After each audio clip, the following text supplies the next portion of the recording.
Current affairs. 3 IPL ടീമുകളെ നയിക്കുന്ന ആദ്യ ഇന്ത്യൻ താരം ആരാണ്? ശ്രേയസ് അയ്യർ.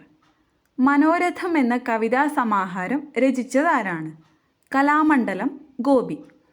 ദേശീയ മഞ്ഞൾ ബോർഡിൻ്റെ നാഷണൽ ടേമറിക് ബോർഡിൻ്റെ ആസ്ഥാനം നിസാമാബാദ്, തെലുങ്കാന. 2015 150-ാം വാർഷികം ആഘോഷിക്കുന്ന കേന്ദ്ര സ്ഥാപനം കാലാവസ്ഥാ നിരീക്ഷണ കേന്ദ്രം. ക്രൊയേഷ്യയുടെ പ്രസിഡന്റായി വീണ്ടും തെരഞ്ഞെടുക്കപ്പെട്ടത് സോറിയാൻ മിലാനോവിക്. കാലാവസ്ഥാ വ്യതിയാനത്തെക്കുറിച്ചുള്ള ഇന്ത്യയിലെ ആദ്യ ഗാലറി ആരംഭിച്ചത് കൊൽക്കത്ത.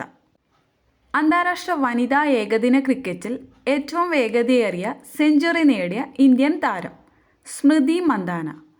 കേരള കലാമണ്ഡലത്തിൻ്റെ ആദ്യ നൃത്താധ്യാപകൻ RLV രാമകൃഷ്ണൻ. ചന്ദ്രോപരിതലത്തിലെ മണ്ണിൻ്റെ സാമ്പിളുകൾ ശേഖരിക്കുന്നതിനായി നാസ വിക്ഷേപിച്ച vacuum cleaner Lunar Planet Vac LPV.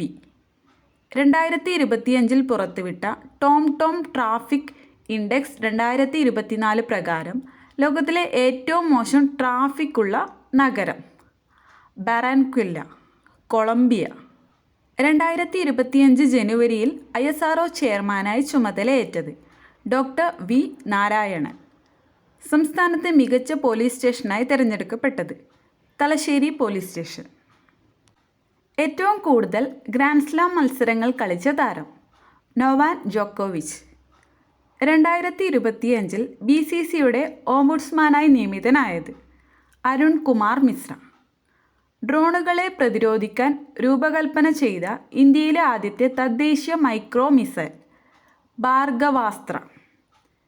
മാതാപിതാക്കളുടെയോ മക്കളുടെയോ ജീവിത പങ്കാളികളുടെയോ സംസ്കാര ചടങ്ങിൽ പങ്കെടുക്കാനുള്ള അവകാശം മതവിശ്വാസത്തിനുള്ള മൗലികാവകാശത്തിൻ്റെ ഭാഗമാണെന്ന് വിധിച്ച ഹൈക്കോടതി മദ്രാസ് ഹൈക്കോടതി. 38ാമത് ദേശീയ ഗെയിംസിൽ കളരിപ്പയറ്റ് മത്സര ഇനമായി ഉൾപ്പെടുത്തണമെന്ന് വിധി പ്രസ്താവിച്ച ഹൈക്കോടതി ഡൽഹി ഹൈക്കോടതി. ഇന്ത്യൻ പുരുഷ ക്രിക്കറ്റ് ടീമിൻ്റെ ബാറ്റിംഗ് കോച്ചായി നിയമിതനായത് സിതാൻഷു കൊടക്.